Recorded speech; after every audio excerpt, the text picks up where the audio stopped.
DTA Bhagalpur is back again. आइए मित्रों, भाषा शिक्षण की विधियों पार्ट थ्री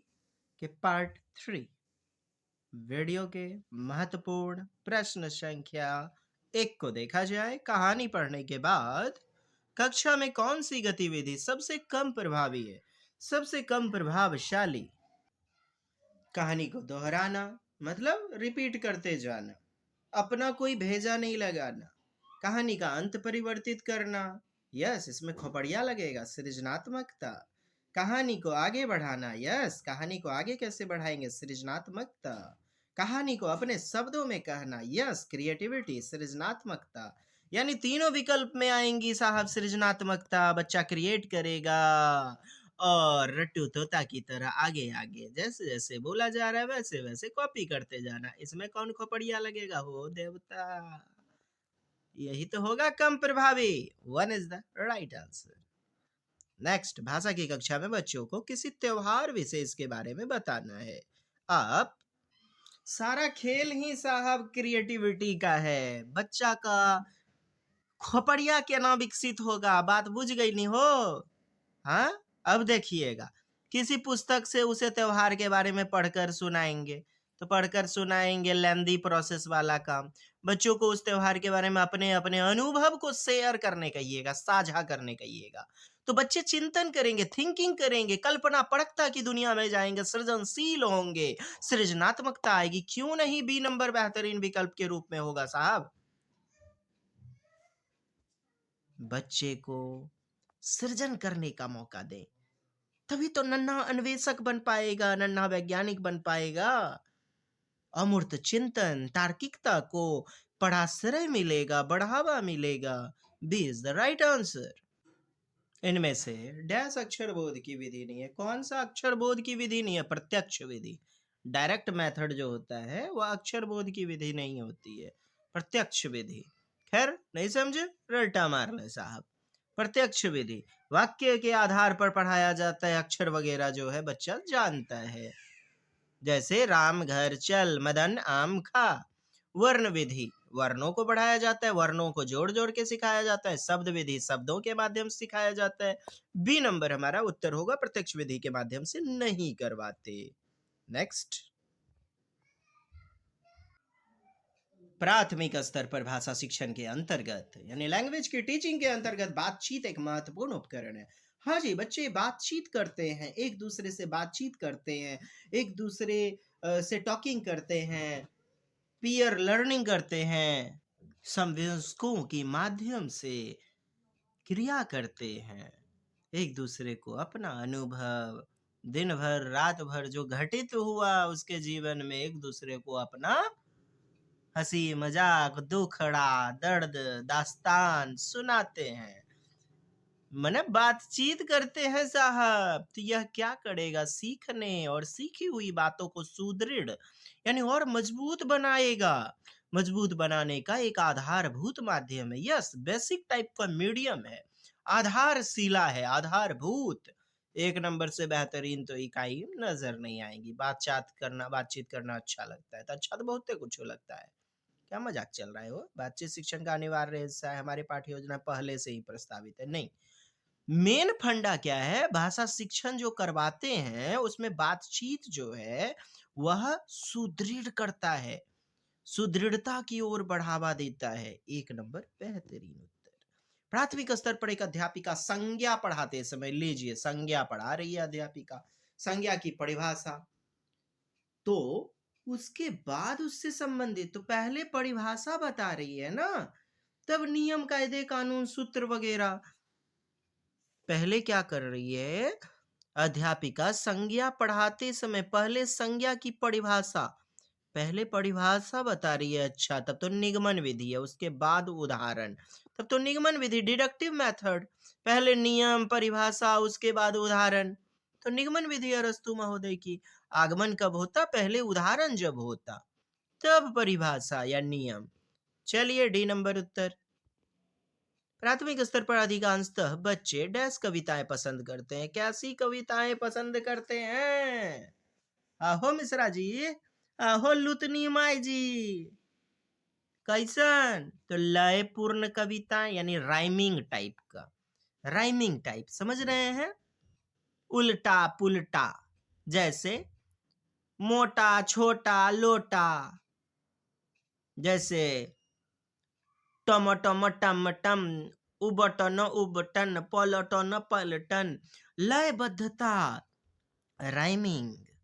छोटी कविताएं, छोटा बड़ा होने से क्या मतलब है? मछली जल की रानी है, जीवन इसका पानी है, रानी है पानी है, लय है ना साहब? ऊपर पंखा सोता है, नीचे बेबी रोता है, पंखे को सोते सोते भूख लगी, खा लिया पंखे ने मूंगफली। अंत में देखिएगा सब लाइनें जुड़ी जुड़ी सी रहती हैं, लयबद्धता आती है, जो कि बच्चों को रोचकता के साथ कविताएं पढ़ने में आनंद आता है, पसंद करते हैं। एक नंबर उत्तर होगा वीर रस, माने राष्ट्रीयता वाली, देश प्रेम की बातों वाली। बच्चे छोटे हैं, इसका भी तो ख्याल रखें। नैतिक मूल्यों से ओतप्रोत, साहब प्रवचनबाजी वाली बातें वो मेन रूप से नहीं पसंद आएगी। एक नंबर लय, राइमिंग। भाषा कक्षाओं में प्रदर्शित सामग्री केवल तब सजावटी हो जाती है जब, माने सामग्री जो है केवल दिखावटी हो जाती है, उसका कोई महत्व नहीं रह जाता है, सजावटी रूप में काम करती है, मतलब केवल दिखावटी रूप में, जब बच्चों को पढ़ना लिखना सिखाने में उसका उपयोग नहीं होता है। कोई भी टीएलएम मटेरियल लाया और ला करके स्कूल में सजावटी रूप में रख दीजिए, विषय वस्तु को केवल कोने में रख दीजिए, इससे क्या होगा? उपयोग नहीं होगा। उपयोग नहीं होगा तो बच्चे में कुशलता नहीं आएगी।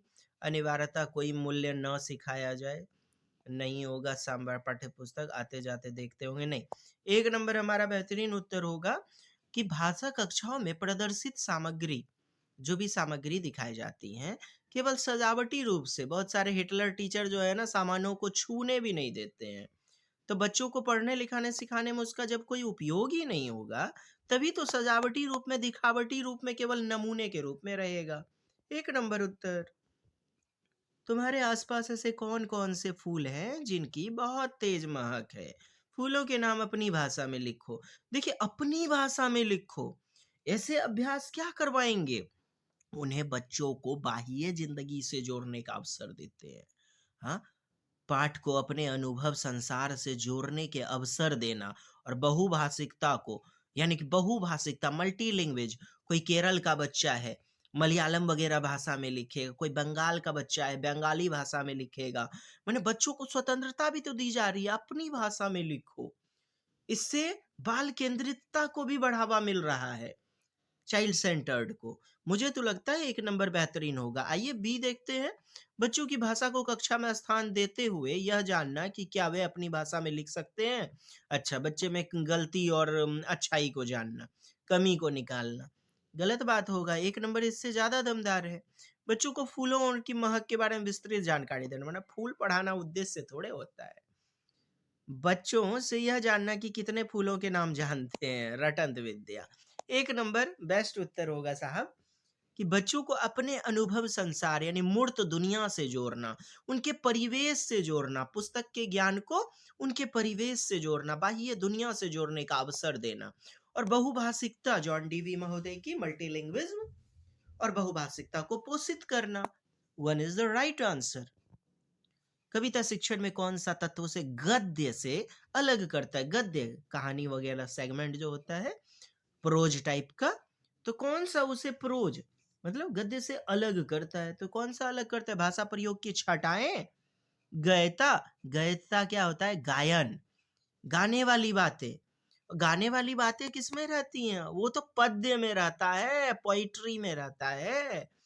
जैसे मछली जल की रानी या ट्विंकल ट्विंकल फटा स्टार। हाँ, ऊपर में सो गया मेरा दोस्त का यार। ऊपर पंखा सोता है, नीचे बेबी रोता है, खा ले बेटा मूंगफली, नानी तेरी मोरनी को मोर लेगी। गयता यानी गायन, और गाया जाता है गद्य में नहीं, पद्य में, पद्य में, पोइट्री सेगमेंट में। भाषा सौष्ठव की महत्व, सौष्ठवता अर्थात समृद्धशालीता, वो तो रहती ही है गद्य में। कहानी सेगमेंट में शब्द भंडार भी रहते हैं। भाषा प्रयोग की विविध छटाएं, मुहावरों का भी प्रयोग रहता है, उल्टे शब्द, विलोम शब्द, समानार्थी शब्द का भी प्रयोग रहता है, सारी चीजें रहती हैं। ए सी डी बेहतरीन है। बी नंबर उत्तर होगा जो उसे अलग करता है, किसको? गद्य को।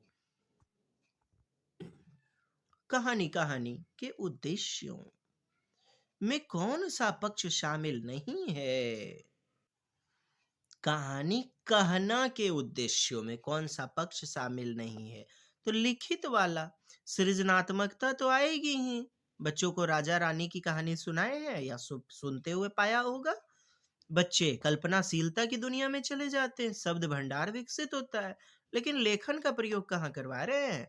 बी नंबर उत्तर हो जाएगा। क्रिएटिविटी तो आती ही है, सृजनात्मकता, लोकपरकता, बच्चे कल्पनाशीलता, इमेजिनेशन करने लगते हैं, क्रिएटिव करने लगते हैं। तो कहानी के उद्देश्य में कौन सा शामिल नहीं है? कहानी मौखिक रूप से कहते हैं जनरली, और लिखित का प्रयोग यही तो नहीं होगा, और यही हमारा उत्तर होगा।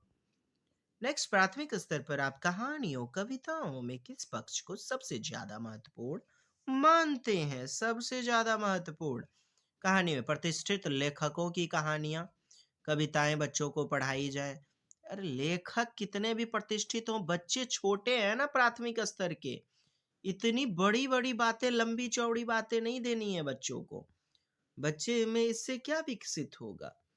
पढ़ाने का मेन लक्ष्य होता है सृजनात्मकता आए, बच्चे लर्निंग बाय डूइंग करें, बच्चे खुद से जीवन यापन, देश के अच्छे नागरिक बन सके, राष्ट्रीयता का विकास हो, सौहार्दता, नैतिकता, एकता, अखंडता, कोलैबोरेटिव कर सके, समावेशित हो सके एक दूसरे से। प्रत्यक्ष उपदेशात्मकता, प्रत्यक्ष रूप से लेक्चरबाजी, उपदेश देना, यह हमारा सबसे दमदार थोड़े होगा। कहानी, कविताओं और व्याकरणिक नियमों की व्याकरण, रट्टामाट, घटनाओं, शहरों, पदों में दोहराव। प्राथमिक स्तर पर कहानियों कविताओं में किस पक्ष को सबसे ज्यादा महत्वपूर्ण मानते हैं? यस, घटनाओं, शहरों, पदों में दोहराव होता है, रिपीटेशन होता है। जैसे किसी नाम का रिपीटेशन होता है, कोई घटना वगैरह है तो घटना का रिपीटेशन होता है। कोई घटना बच्चे की जिंदगी में घटी हुई है, अब उसी का दोहराव होता है घटना का, यानी कहानियों के माध्यम से, कविता के माध्यम से, तो बच्चे की निजी जिंदगी से जुड़ गई ना। D number. बच्चे के शहर का दोहराव कीजिएगा, बच्चा जिस शहर में रहता है उसका यदि नाम ले लीजिए तो बच्चे में वह दृढ़ हो जाता है। This is the best answer. कहानियां बच्चे के भाषा विकास में किस प्रकार सहायक हुए? हाँ जी, लुतनी बहन जी देख लीजिए। हाँ, छगुड़िया भाई जी कहता है कहानियां बच्चे के भाषा विकास में कैसे सहायक होती है? तो कल्पना शक्ति को बढ़ाता है, कल्पनाशीलता, इमेजिनेशन, सृजनात्मकता, क्रिएशन, चिंतन को बढ़ावा, थिंकिंग, मैंने तर्क शक्ति को बढ़ावा देगा, तो बच्चे अपने चिंतन की दुनिया में खोते हैं, सृजनशील बन जाते हैं। एक नंबर यार, कितनी चर्चा, पूरे वीडियो में तो यही एक बात आती चली गई है। नहीं, खाली समय का सदुपयोग नहीं, पाठ्य पुस्तक का सबसे महत्वपूर्ण हिस्सा नहीं। चलिए, पूरे वीडियो सेगमेंट में बस यही बात है। चलिए दोस्त, कृपया वीडियो अच्छी लगी तो लाइक, शेयर, सब्सक्राइब, हाँ शेयर करें कृपया दूसरे भाई बहन मित्रों का। चलिए मदद करें। Thank you. तब तक के लिए जय हिंद, जय भारत, वंदे मातरम। मिलते हैं नेक्स्ट वीडियो में।